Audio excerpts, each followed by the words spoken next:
Livro de Jonas, capítulo 1, versículo 15 até o versículo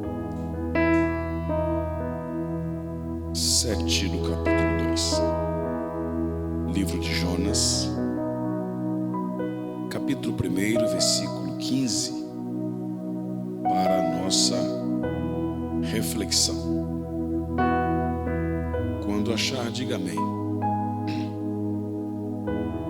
O livro de Jonas é um livro pequeno, tanto quanto difícil de ser encontrado, mas eu faço questão que todos aqueles que têm um exemplar da Bíblia acompanhem comigo essa leitura, pois extrairemos daqui uma mensagem da parte de Deus para os vossos corações. Eu vou ler, depois eu faço as minhas considerações. Jonas, capítulo 1, versículo 15. Se eu posso ler, diga amém. E levantaram a Jonas e o lançaram ao mar, e cessou o mar da sua fúria. Temeram, pois, estes homens em extremo ao Senhor, e ofereceram sacrifícios ao Senhor e fizeram votos. Preparou o Senhor um grande peixe para que tragasse a Jonas. E esteve Jonas 3 dias e 3 noites no ventre do peixe. Então Jonas, do ventre do peixe, orou ao Senhor seu Deus e disse: Na minha angústia clamei ao Senhor, e ele me respondeu. Do ventre do abismo gritei, e tu me ouviste a voz. Pois me lançastes no profundo, no coração dos mares, e a corrente das águas me cercou. Todas as tuas ondas e as tuas vagas passaram por cima de mim. Então eu disse: lançado estou de diante dos teus olhos. Tornarei porventura a ver o seu santo templo? As águas se cercaram até a minha alma. O abismo me rodeou, e as algas se enrolaram na minha cabeça. Diga forte: e as algas se enrolaram na minha cabeça. E as algas se enrolaram na minha cabeça. Desci até os fundamentos dos montes, desci até a terra. Diga forte: desci até a terra. Os ferrolhos se correram sobre mim para sempre. Contudo fizeste subir da sepultura a minha vida. Ó Senhor meu Deus, quando dentro de mim desfalecia a minha alma, eu me lembrei do Senhor, e subiu a ti a minha oração. Amém. Podem sentar.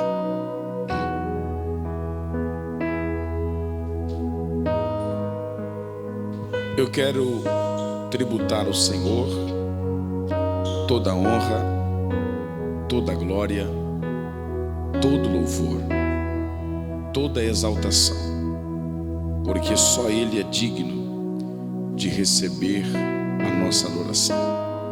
Minha palavra é de gratidão a Deus pela vida do pastor Adão Santana, em quem tenho um amigo, por quem tenho bastante carinho, respeito e admiração. A esta igreja amiga que sempre nos recebe de braços abertos. Deus abençoe. Deus me deu graça para escrever alguns livros, e eu tenho lançado um livro neste mês de julho e agosto, e o título do livro é O Discurso de Pedro, uma análise homilética do sermão que ganhou 3.000 almas.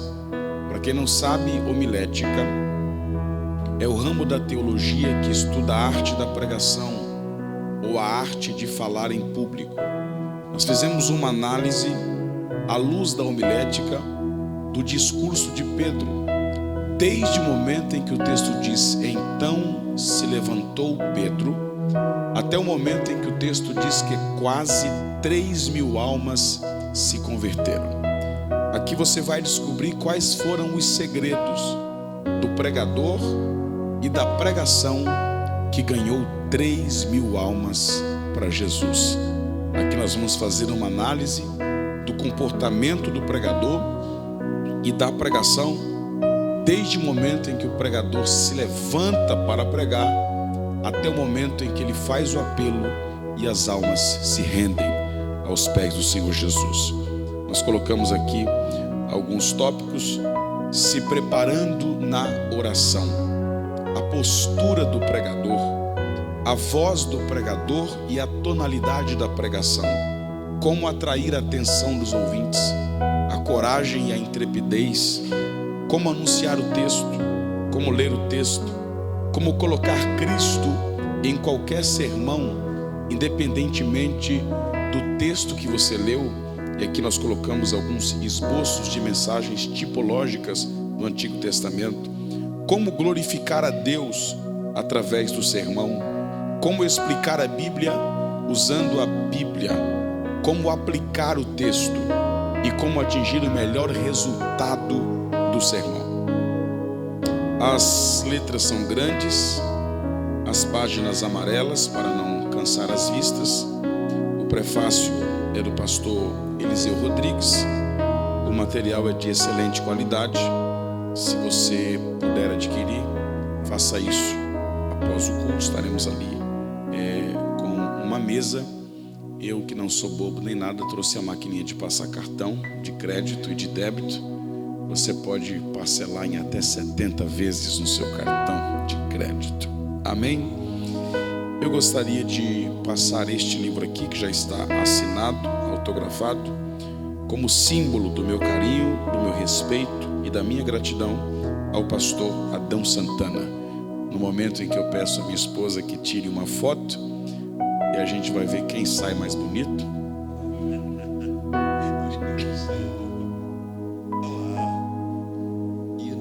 Isso.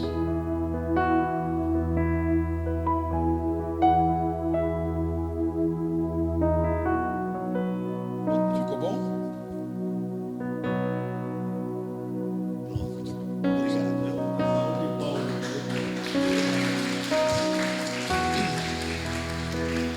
Ainda hoje estarás comigo no Facebook, viu?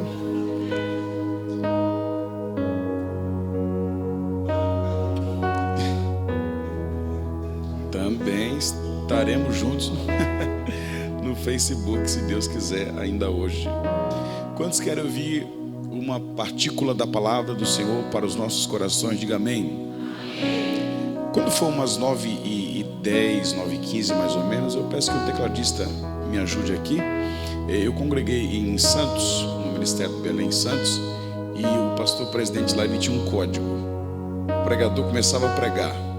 Quando chegava a hora de terminar, o tecladista fazia umas notas musicais e a igreja sabia que já estava terminando a mensagem. Então, vamos colocar esse código hoje. Quando ele chegar aqui, umas 9h15, nós já estamos finalizando o sermão e creio que Deus falará conosco de uma forma tremenda e especial. Quem crê, diga amém. Quando nós falamos do livro de Jonas, logo nos vem à mente dois personagens: Jonas e a baleia. A baleia e Jonas. Porém, embora o nome do livro seja Jonas, o personagem principal aqui não é Jonas. Jonas é um personagem secundário. Jonas é um mero coadjuvante nos capítulos do livro que leva o seu nome. O personagem principal aqui não é Jonas. O personagem principal aqui é Deus. É Deus quem envia Jonas a Nínive. É Deus que manda a tempestade. É Deus que faz a sorte cair sobre Jonas. É Deus quem acalma a tempestade. É Deus quem prepara o peixe para engolir Jonas. É Deus quem ouve a oração de Jonas no ventre do peixe. É Deus que ordena o peixe que vomite Jonas. É Deus quem salva os ninivitas. É Deus quem faz uma aboboreira crescer do dia para a noite. É Deus que ordena um verme que coma a aboboreira e a aboboreira morre. O personagem principal aqui é Deus. O livro é pequeno, mas fala de coisas grandes. Embora o livro de Jonas seja pequeno, ele fala de uma grande cidade, ele fala de uma grande tempestade, ele fala de um grande peixe, e ele fala de um Deus que é grande em bondade e em misericórdia. O personagem principal é Deus. E o livro fala do amor de Deus, da misericórdia de Deus, mas sobretudo o livro fala da soberania de Deus. Tudo aqui se curva diante da vontade de Deus. A tempestade se curva diante da vontade de Deus. O vento se curva diante da vontade de Deus. O mar se curva diante da vontade de Deus. A sorte se lança no regaço, mas ela também se curva diante da ordem da vontade de Deus. O grande peixe se curva diante da vontade de Deus. Os ninivitas se curvam diante da vontade de Deus. Os marinheiros se curvam diante de Deus. A aboboreira se curva diante de Deus. O verme também se curvou diante de Deus. Até Jonas teve que se curvar e obedecer à vontade de Deus. Se não fez no capítulo 1, o fez no capítulo 3, quando pela segunda vez veio a palavra do Senhor a Jonas. O livro de Jonas fala de pelo menos 4 milagres. Quantos milagres?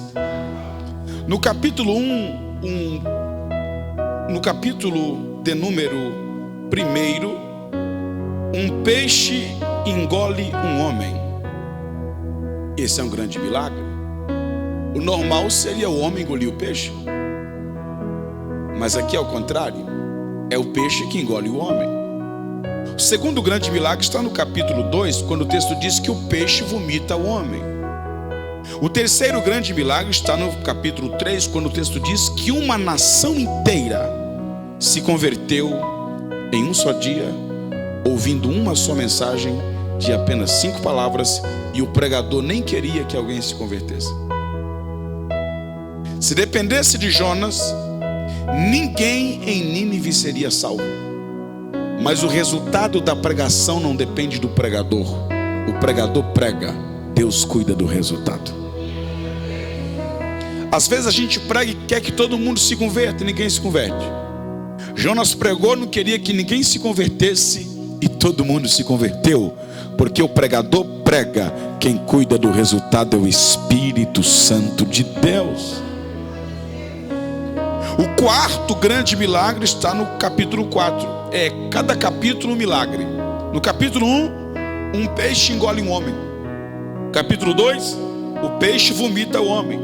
No capítulo 3, uma nação inteira se converte. 600.000 pessoas. 120.000 era o número de pessoas que não sabiam a diferença entre a mão direita e a mão esquerda. Quem é que não sabe a diferença entre a mão direita e a esquerda? Crianças. 120.000 era o número de crianças inocentes que habitavam em Nínive, totalizando aproximadamente 600.000 pessoas. E o grande milagre evangelístico do capítulo 3 é que a nação inteira se converteu. Isso foi um grande milagre. Mas o quarto grande milagre está no capítulo 4, quando o texto diz que uma aboboreira nasceu e cresceu do dia para a noite. Só que essa mesma aboboreira que nasceu e cresceu do dia para a noite também morreu do dia para a noite. Porque ministério que nasce e cresce do dia para a noite também morre do dia para a noite. Feita essas considerações iniciais, o livro fala de uma grande comissão de Deus para Jonas. Veio a palavra do Senhor a Jonas, filho de Amitai, dizendo: levanta-te e vai à grande cidade de Nínive e clama contra ela, porque a sua maldade subiu até mim. No capítulo 1, a maldade do homem sobe até Deus. No capítulo 3, a misericórdia de Deus desce até a terra. Eu vou repetir isso aqui. No capítulo 1, a malícia do homem sobe até o céu. No capítulo 3, a misericórdia de Deus desce até a terra. Não havia na face da terra, e nunca houve, povo mais mau do que os ninivitas. Um povo tão mau, tão sanguinário, a ponto do texto dizer: a sua malícia subiu até mim. Um povo que jogava uma criança recém-nascida para cima e a parava na ponta da lança. Um povo tão terrível que, quando capturava os seus inimigos, tirava cada centímetro da sua pele, estendia a pele na muralha de Nínive, e a pessoa viva, completamente esfolada, era pendurada no deserto, exposta a um sol de 50 graus. Um povo tão mau que na entrada de Nínive tinha uma pirâmide de crânios. As cabeças dos seus inimigos eram cortadas e empilhadas na porta da cidade de Nínive. Um povo tão terrível que costumava enterrar os seus inimigos no deserto até o pescoço, colocar um espinho de 5 centímetros na sua língua e deixar a pessoa no deserto só com a cabeça pro lado de fora da areia, com a boca aberta por causa do espinho, até que viesse uma tempestade de areia e aquela pessoa morresse completamente sufocada pela areia nas suas narinas e na sua boca. Um povo tão terrível que o próprio Deus chega a dizer: basta, clama contra ela, porque a sua malícia subiu até mim. E o texto diz que Jonas se dispôs, se levantou, mas para fugir da presença do Senhor. É interessante que no verso 1 o texto diz: levanta-te e vai. Mas no verso seguinte o texto diz: Jonas se levantou, mas para fugir. Ele decide fugir para Tarsis. Tarsis ficava a 1000 quilômetros. Nínive ficava a 800 quilômetros. Era mais fácil ir para Nínive do que ir para Tarsis. Mas Jonas estava disposto a ir para Tarsis, mas não estava disposto a ir para Nínive. Isso vem para nos mostrar que muitas vezes nós temos mais disposição para desobedecer a Deus do que para obedecer a Deus. É muito mais fácil gastar 100 reais no shopping do que 10 reais na igreja.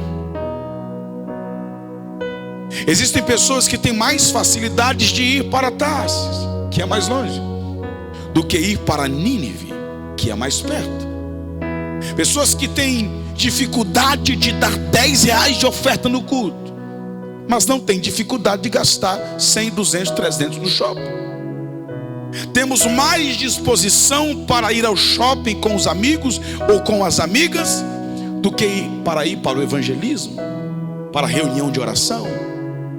Frequentemente nós temos mais disposição de irmos para Tarsis, que é mais longe, do que irmos para Nínive, que é mais perto. A pergunta é: por que Jonas decidiu fugir para Tarsis, sendo que Deus o mandou ir para Nínive? Em primeiro lugar, Tarsis ficava na direção oposta a Nínive. Nínive ficava para um lado, Tarsis ficava para o outro. Ele está indo na direção contrária à vontade de Deus. Em segundo lugar, Jonas decidiu fugir para Tarsis porque Tarsis era o lugar mais longe possível de Nínive. Ele queria ir para o mais distante possível do centro da vontade de Deus. Em terceiro lugar, Jonas decidiu fugir para Tarsis porque Tarsis era o último lugar e o lugar mais longe que alguém poderia chegar de navio. Era onde os navios fenícios faziam a curva e voltavam para a Fenícia. A viagem de Jope a Tarsis durava 1 ano e meio de navio. Ele está indo para o fim do mundo. Nínive ficava ao sol nascente, Tarsis ficava ao sol poente. Era o outro lado do mundo. Quem caminhava para Nínive caminhava em direção a uma manhã gloriosa. Quem caminhava para Tarsis caminhava em direção a uma noite sombria. Porque quem obedece a Deus vai de encontro a uma manhã gloriosa, mas quem desobedece a Deus está caminhando para uma noite sombria. Em quarto lugar, Jonas decidiu fugir para Tarsis, porque Tarsis era um lugar aonde ainda não se havia chegado a palavra do Senhor. Tarsis, se fosse hoje, ficaria na janela 10x40. Sabe aquele lugar onde o evangelho ainda não chegou? Sabe aquele lugar onde as pessoas ainda não ouviram falar de Jesus? Era Tarsis. Jonas não estava apenas querendo fugir da missão de Deus. Jonas queria fugir do Deus da missão. Como quem diz, lá em Tarsis a palavra de Deus não vai me incomodar. Lá em Tarsis ninguém conhece Deus. Lá em Tarsis nunca ninguém ouviu falar desse Deus todo-poderoso. Então é para lá que eu vou, porque lá em Tarsis Deus não vai me achar. E o texto diz que então, tendo Jonas ainda em Gat-Hefer, na sua casa, decidido fugir para Tarsis, ele desceu ao porto de Jope e achou um navio que ia para Tarsis. Ele não decidiu ir para Tarsis quando chegou em Jope. Ele decidiu fugir para Tarsis quando ainda estava em Gat-Hefer. Quando ele desce a Jope, a sua primeira descida é marcada pelas coincidências. Ele está em Gat-Hefer e ele chega à conclusão que o melhor lugar para se fugir de Deus é Tarsis. Quando ele chega no porto, não é que tem um navio que está indo para Tarsis, não é que tem uma vaga para ele no navio, e não é que o valor da passagem é a quantia exata que ele tem no bolso. Parece que vejo Jonas na fila para entrar no navio dizendo assim: está tudo dando certo. Só que nem tudo que dá certo está certo. O fato de estar tudo dando certo não significa que Deus está no negócio. E o fato de estar tudo dando errado não significa que Deus não está na viagem. Pastor, estou fazendo tudo errado, mas está dando tudo certo. É o pecado te enganando. Pastor, estou fazendo tudo certo, mas está dando tudo errado. É Deus te provando. Eu prefiro ser provado por Deus do que enganado pelo pecado. Quem me entende, diga glória a Deus esta noite. A primeira descida de Jonas é marcada pelas coincidências. E o texto diz que então ele desceu para dentro do navio. E a segunda descida de Jonas, porque o caminho da desobediência é sempre para baixo. A segunda descida de Jonas foi marcada por uma grande tempestade. O texto diz que Deus enviou um forte vento e fez-se no mar uma grande tempestade, e o navio estava a ponto de despedaçar. Aqui eu aprendo que nem toda tempestade é o diabo que manda. Existem tempestades que é Deus quem manda. Todas as vezes que Deus te disser vá para Nínive, e você pegar o navio para Tarsis, Deus vai mandar uma tempestade atrás de você. Aí eu me lembro de quando Jesus entra no barco com os discípulos e diz: vamos para Gadara. Aí Jesus adormece.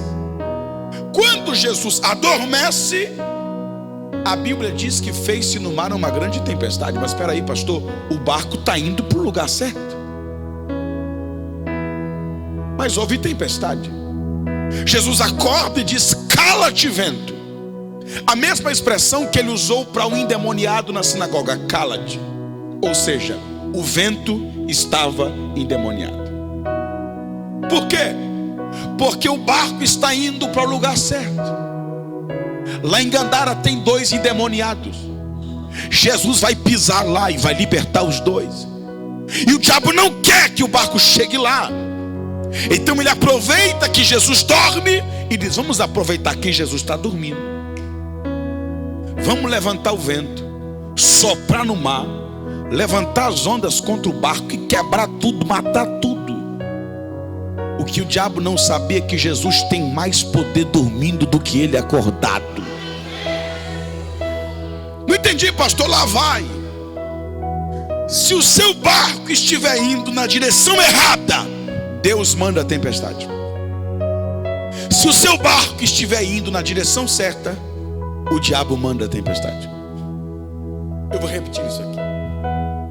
Se você estiver indo na direção errada, Deus mandará a tempestade. E se eu estiver indo na direção certa, o diabo manda a tempestade. Não tem para onde correr. Quem foi que te enganou dizendo que seria fácil?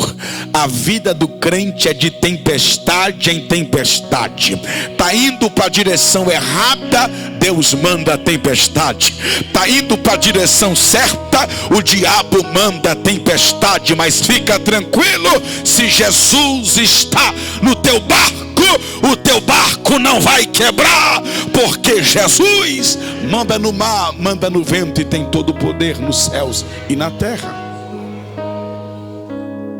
Então a segunda descida de Jonas, o negócio aqui está esquentando, a garganta está meio arranhada, mas a gente esquenta já já. A segunda descida de Jonas é marcada por uma grande tempestade. E o texto diz que então Jonas desceu para o porão do navio. E a terceira descida de Jonas é marcada pelo sono da indolência. O capitão do navio chegou com Jonas no porão do navio, e o sono era tão profundo que no meio de uma tempestade que os próprios marinheiros estavam assustados. Irmão, marinheiro não se assusta com tempestade não. Se os marinheiros se assustaram com essa tempestade aqui era a tempestade. E o texto diz que a tempestade era tão grande que o barco, o navio, estava a ponto de despedaçar. Esse navio aqui é um navio fenício. Os marinheiros são fenícios e eram conhecidos como os povos do mar. Eles passavam 3 anos navegando, acostumados com tempestade. Eram os mestres dos mares. E todos os deuses dos fenícios e dos marinheiros eram deuses relacionados ao mar, que de alguma forma eles acreditavam que tinha influência sobre o mar. Esse navio aqui era navio que costumava carregar carga. Que tipo de carga? Ouro e prata. E sabe quanto que suportava de peso um navio desse? 400 toneladas. E a Bíblia diz que esse navio estava a ponto de se despedaçar. Tamanha era a tempestade. E o texto diz que os marinheiros tiveram medo e começaram a clamar, cada um ao seu Deus, porque cada marinheiro tinha um Deus. E todos aqueles deuses eram deuses relacionados ao mar. O pai do mar, o príncipe do mar, a rainha do mar, o rei do mar, o grande do mar, era tudo deuses que para ele cada um ao seu Deus.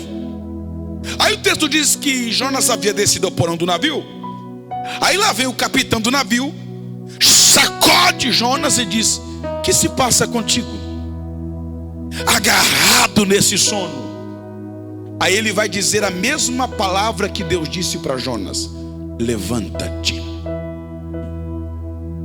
No verso 2, Deus diz: Jonas, levanta-te. No verso 6, é o capitão do navio que diz: levanta-te. Não tem coisa pior do que quando Deus usa um ímpio para falar com a gente.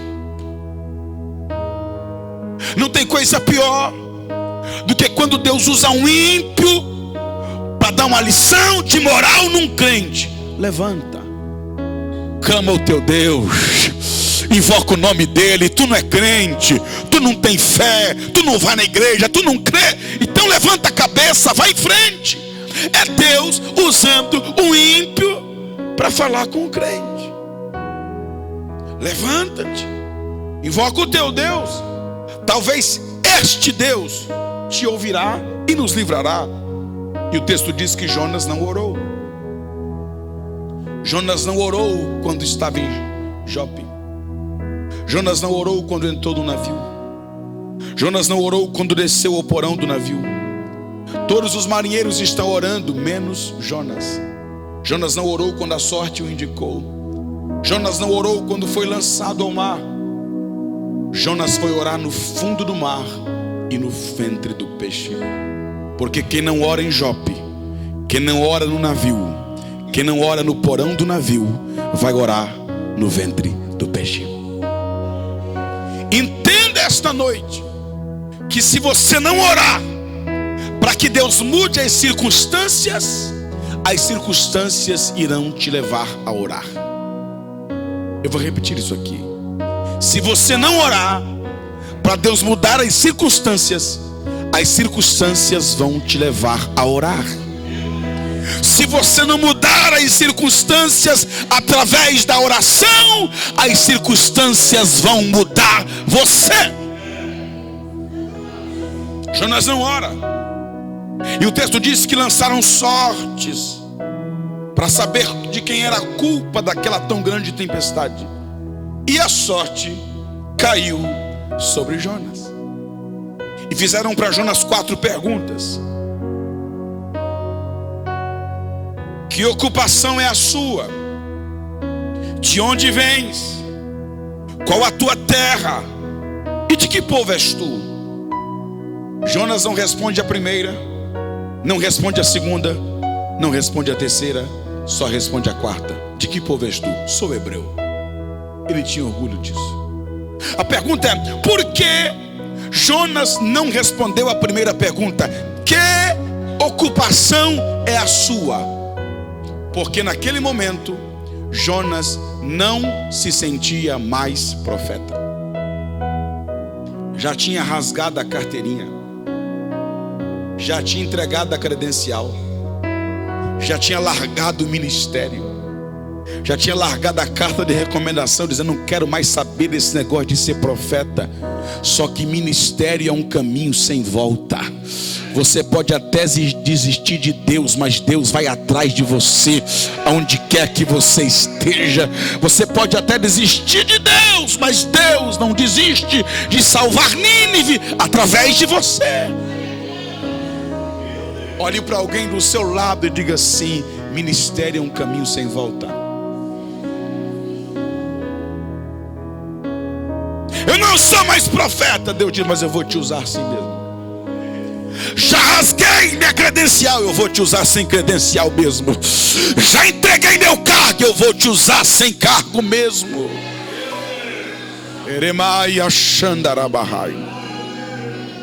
Aí o texto diz que Jonas vai responder a pergunta. Aí ele diz assim: pastor Adão, sou hebreu. Olha que coisa linda.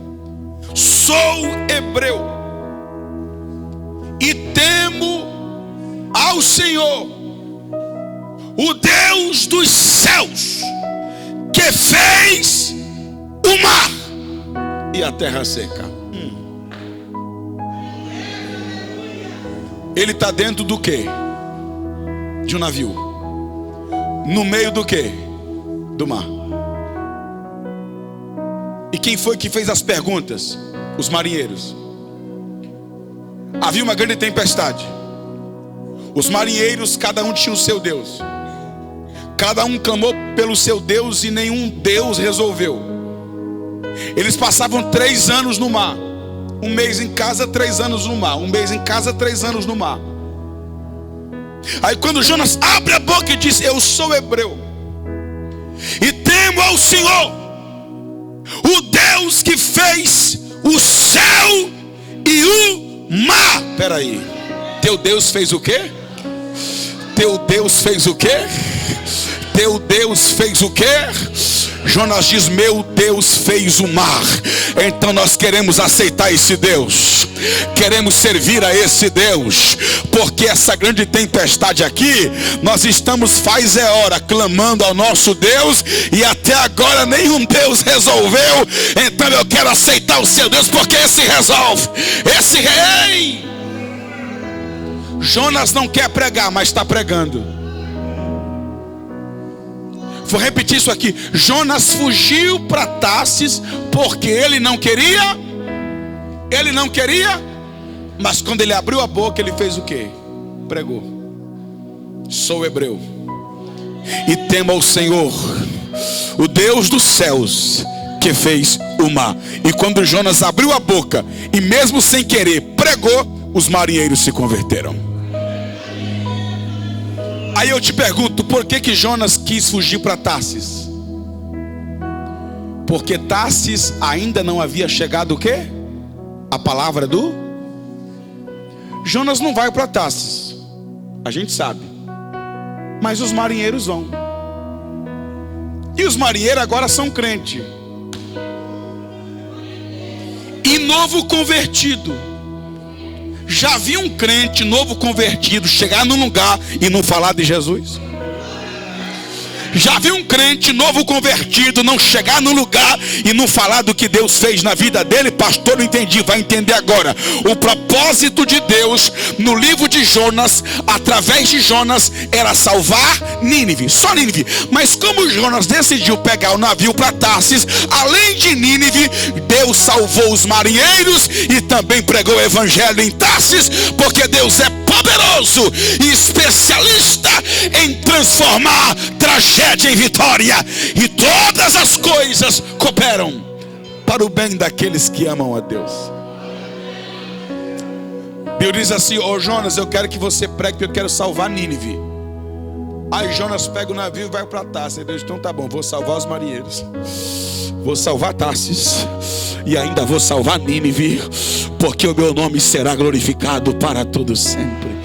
Quem crê que Deus está transformando maldição em bênção, tragédia em vitória, e todas as coisas estão cooperando para o bem daqueles que amam a Deus.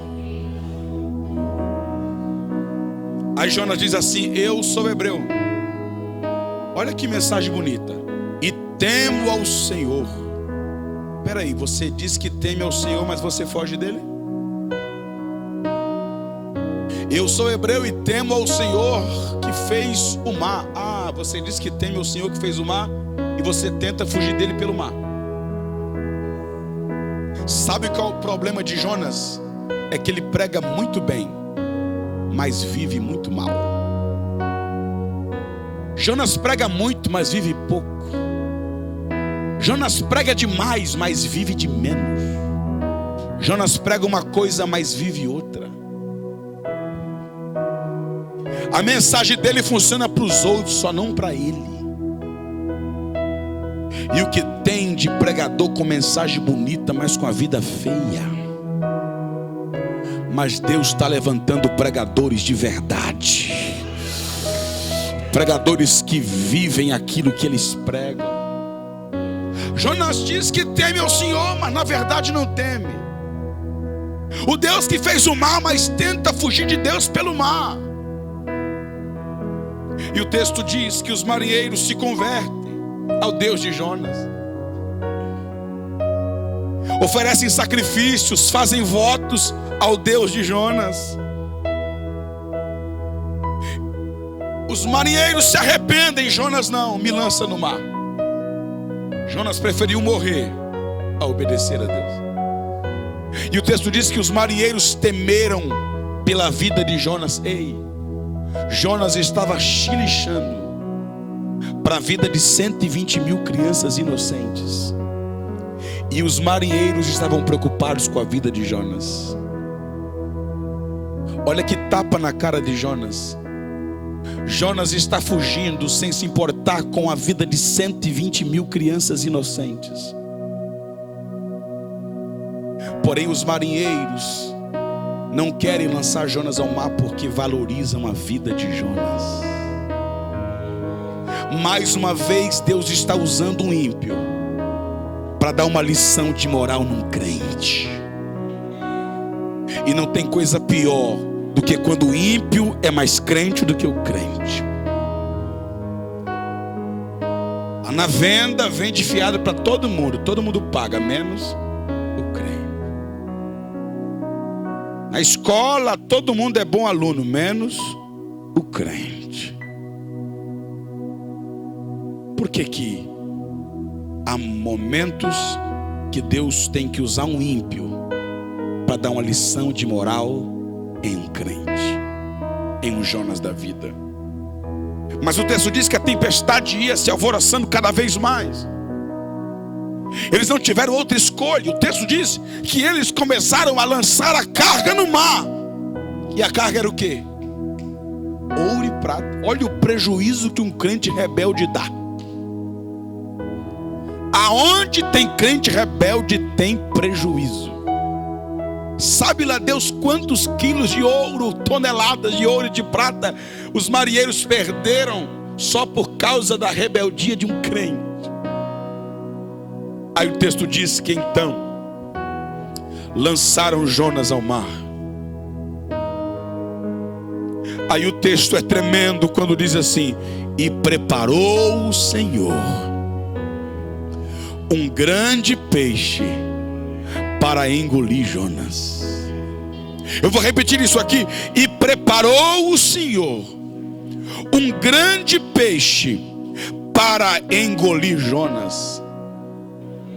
Aí aquele Jonas que não orava no capítulo 1, no 2 vai orar 2 vezes. A primeira oração é fora do ventre do peixe. A segunda oração é dentro do peixe. A primeira oração é de clamor. A segunda no ventre do peixe é de agradecimento, porque Deus ouviu a primeira oração. Então aquele Jonas que não orava no capítulo 1, no 2 ora 2 vezes. Sabe o que eu acho tremendo? A Bíblia diz que Deus preparou o peixe no capítulo 1. E Jonas orou no capítulo 2. Era para ser o contrário. Era para Jonas orar no 1 e Deus providenciar o peixe no 2. Mas é o contrário. Primeiro Deus prepara o peixe, depois Jonas ora. Deus está dizendo assim: antes de você orar, eu já preparei o peixe. Oramando, orebagai. Deixa eu ver se eu estou pregando para alguém que está me entendendo aqui esta noite. Antes mesmo de Jonas orar, Deus já havia preparado o peixe. Oramando, orebagai. Pastor, eu vou orar porque Deus vai preparar o peixe. Deus me trouxe aqui para te dizer: antes mesmo de você orar, Deus já havia preparado o peixe. Quem crê que o peixe já está preparado? Quem crê que a providência já está preparada? Olhe para pelo menos 2 crentes pentecostais e diga assim: se não veio para dar glória, sentou do lado do crente errado, porque Deus me trouxe aqui foi para adorar, para adorar, para adorar. Agora olhe para ele, olhe para ela e diga assim: Deus já preparou o peixe. Diga, Deus já preparou o peixe. Mas eu nem orei ainda. Deus já preparou o peixe. Eu nem fiz a campanha. Deus já preparou o peixe. A mensagem nem terminou, Deus já preparou o peixe. O pregador nem orou, Deus já preparou o peixe. Quem crê que Deus já preparou o peixe?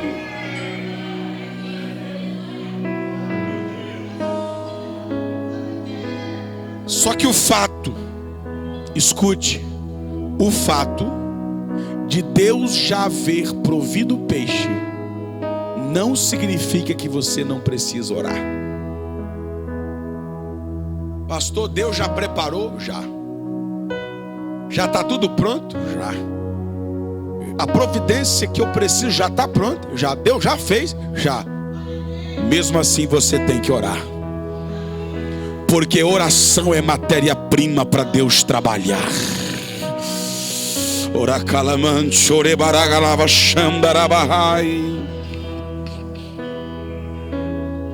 E aqui eu finalizo, porque geralmente quando a gente lê o livro de Jonas, eles lançam Jonas ao mar e Deus prepara o peixe para engolir Jonas. Aí dá a impressão que assim que Jonas caiu no mar, o peixe veio e o engoliu. Mas isso não é verdade. E quantas vezes eu li o livro de Jonas, eu imaginei Jonas caindo no mar e o peixe vindo logo e engolindo Jonas. Mas não é isso que o capítulo 2 diz. Jonas não foi engolido pelo peixe na superfície do mar. Jonas também não foi engolido pelo peixe no coração do mar. O texto diz assim: na minha angústia clamei ao Senhor, do ventre do abismo gritei. É o grito da alma, que no fundo do mar não dá para gritar. Me lançaste no profundo do coração dos mares. Olha Jonas afundando. Todas as suas ondas e as suas vagas passaram por cima de mim. Olha Jonas afundando mais. Aí o verso de número 5 diz assim: as águas me cercaram até a alma. Olha o quanto Jonas afundou. O abismo me rodeou. Ele afundou mais? Afundou mais. O texto diz assim: e as algas se enrolaram na minha cabeça. Aonde ficam as algas? Aonde ficam as algas? No fundo do mar. No verso de número 6, ele desce mais ainda. Ele diz assim: desci até os fundamentos dos montes. E aí ele quebra tudo. Desci até a terra. Espera aí, ele não foi lançado no mar? E como é que ele diz desci até a terra? Porque Jonas afundou tanto, mas tanto que ele tocou no chão do mar. Ele afundou tanto que ele se enrolou nas algas. As algas é o mato do mar. Ele diz assim: as algas se enrolaram na minha cabeça. Ele afundou assim, ó, cabeça para baixo. E quando ele chegou no fundo do mar, o mato do mar, que são as algas, se enrolaram na cabeça dele. E quanto mais ele se debate tentando subir, mais as algas se enrolam nele. E sabe o que é interessante? É que desde que Jonas foi lançado no mar que ele está clamando. Só que quanto mais ele clama, mais ele afunda. Pastor, por que quanto mais eu oro o negócio mais piora? Quanto mais eu clamo, mais eu afundo. Interessante que Pedro estava andando sobre as águas, e o texto diz que começando a afundar. Ele nem chegou a afundar, começando a afundar, clamou. O pastor disse: salva-me, Senhor. Imediatamente Jesus estendeu a mão e segurou. Então Pedro clama e não afunda. Jonas clama, e quanto mais ele clama, mais ele afunda.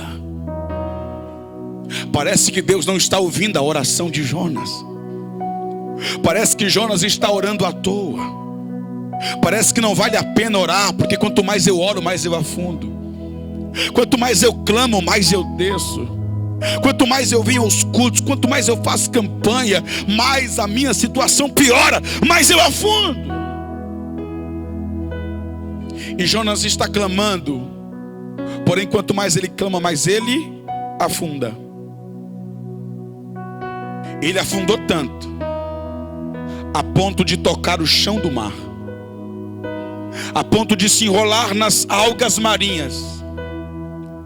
E quando ele estava, pastor Adão, no fundo do mar, enrolado nas algas, a ponto de perder os sentidos, ele diz: quando já desfalecia dentro de mim a minha alma, subiu a ti a minha oração.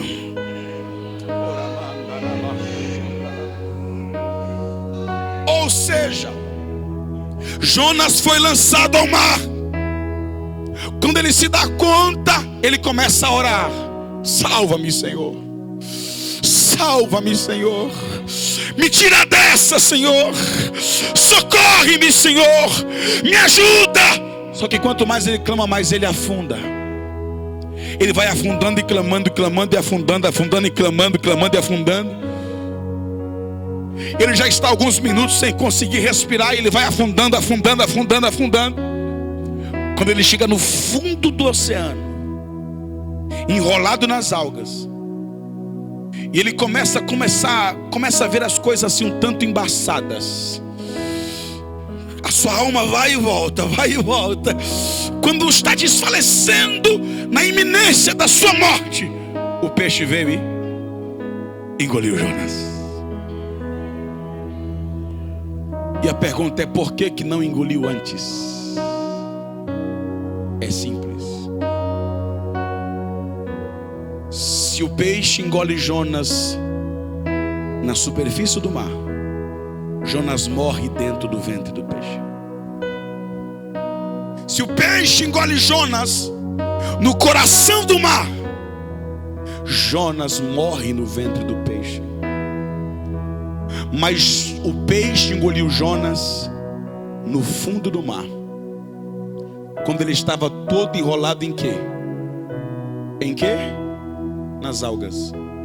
E a alga marinha tem 2 sintomas no ventre do peixe que a come. Número 1, ela retarda a digestão. Número 2, como ela retarda a digestão, ela provoca ânsias, vômitos. Você não entendeu o que eu falei? Eu vou repetir.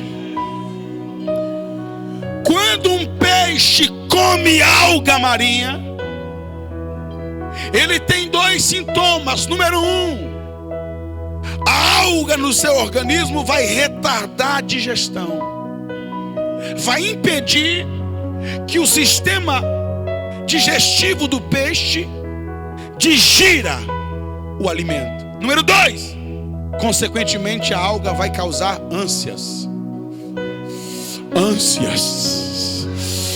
vontade de vomitar. Oraman chorebahai. Deus tem o peixe certo para a pessoa certa, no lugar certo, pastor. Porque quanto mais eu clamo, mais eu afundo. Quanto mais eu oro, mais eu afundo. Deus só está esperando você chegar nas algas. Urabacai, eu estou sentindo a unção de Deus aqui. Deus só está esperando você chegar nas algas. Entenda uma coisa: se o peixe te engole em cima, você morre. Se o peixe te engole no meio, você morre. Mas quando o peixe peixe engoliu Jonas. Jonas estava enrolado nas algas, e aquelas algas vão preservar Jonas no ventre do peixe e vão botar Jonas para fora. Entenda esta noite que existem coisas que para melhorar, primeiro tem que piorar. Pastor, está piorando. É porque vai melhorar depois. Deus só está esperando você chegar nas algas. Talvez eu estou pregando para alguém aqui que está na superfície, está clamando, e quanto mais clama, afunda. Talvez eu estou pregando para alguém aqui que eu não sei quem é, e quanto mais você ora, quanto mais vai campanha, parece que mais você desce, mais o negócio piora. Deus só está esperando você chegar nas algas. Talvez eu estou pregando para gente aqui que já está no fundo do mar, já está todo enrolado nas algas. Essas algas não são para te matar, essas algas são para te livrar, essas algas são para te preservar. Aí você diz assim: pastor, como pode um ser humano sobreviver 3 dias e 3 noites no ventre de um peixe? É simples. Deus faz mágica? Não. Ele controla as forças da natureza ao seu favor. E quando Ele quer fazer milagre, Ele faz. Mas quando Ele quer usar algo natural para fazer milagre, é milagre do mesmo jeito.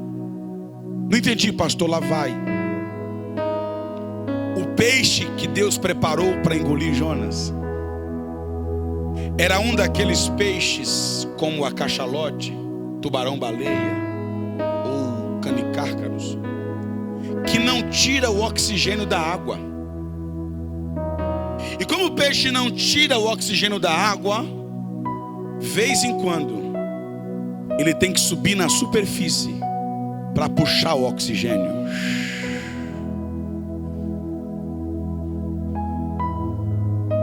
O peixe que Deus preparou para engolir Jonas não tirava o oxigênio da água.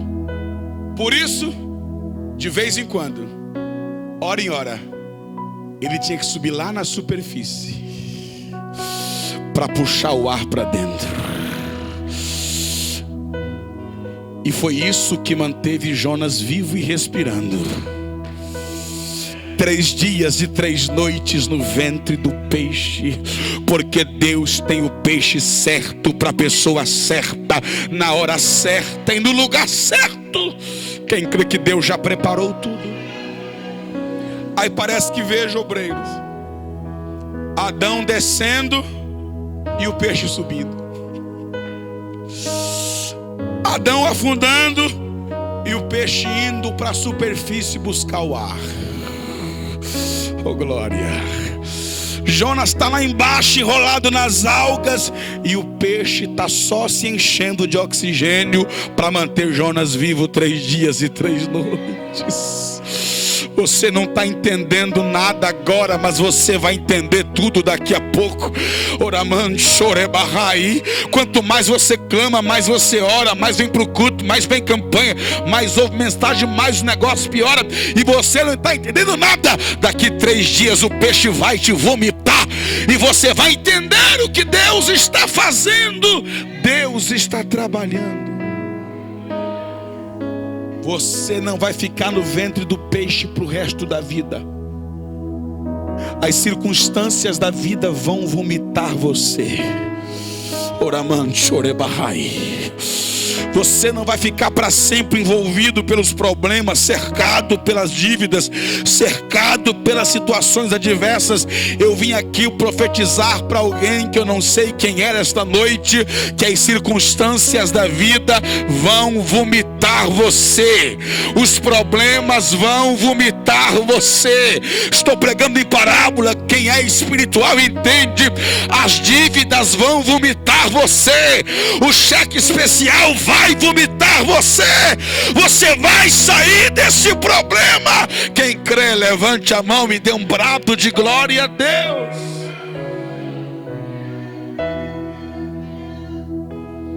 Jonas está descendo e o peixe está subindo. Quando Jonas já não aguentava mais, quando a sua alma estava a ponto de se desfalecer, lá vem o peixe cheio de oxigênio. O problema é que você não está conseguindo respirar, Jonas. Então o peixe o engole. E lá dentro do ventre do peixe, Jonas faz isso aqui, ó. Porque Deus tem o peixe certo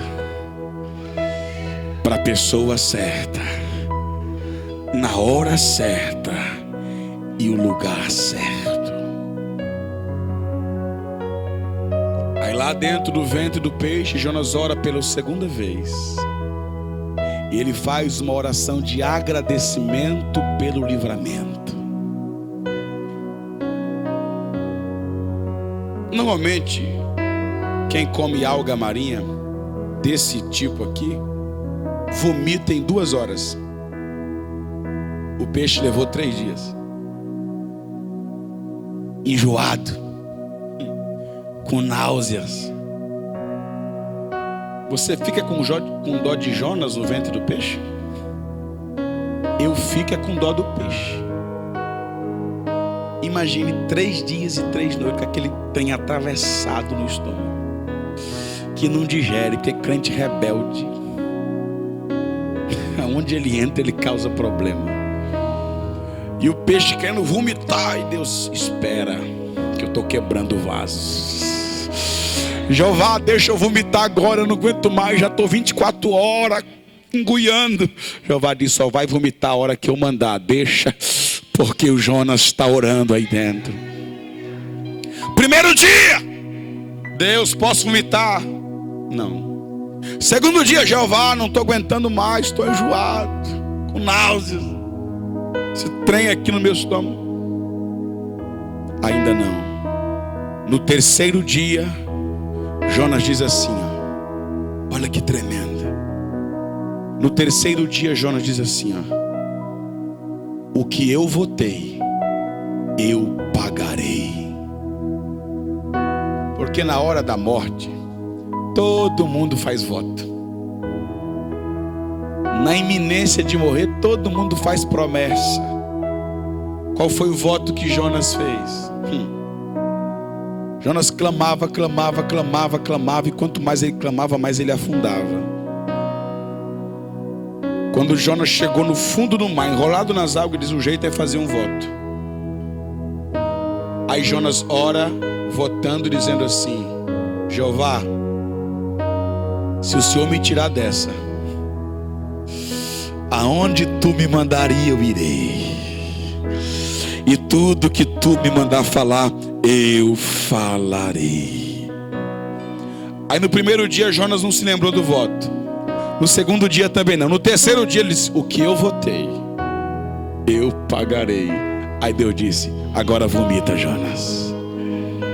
Quando o peixe vomita Jonas na praia, eu te pergunto, que praia? Nínive. Nínive não tem praia. Nínive não é litoral, Nínive é interior. Nínive ficava a 800 quilômetros do mar. Aonde foi que o peixe vomitou Jonas? Em Jope. Levanta-te de onde caístes. Recomeça, Jonas. Foi aí que você pegou a rota errada, então é aí que tu vai pegar a rota certa. Aí Jonas se levanta, se limpa, todo babado. Aí toma um banho no mar, coloca a capa de profeta de novo. Aí Deus olha para Jonas e Jonas, sim senhor, nós temos um combinado, né? Temos. Qual é? Eu prometi que aonde o Senhor me mandar eu iria, e tudo que o Senhor me mandar falar eu falaria. Aí o texto diz assim, então veio a palavra do Senhor segunda vez a Jonas, e disse, levanta-te, vai à grande cidade de Nínive, e clama contra ela a mensagem que eu te dou. Aí aqui eu termino. Jonas olha para Deus e diz assim: agora eu vou.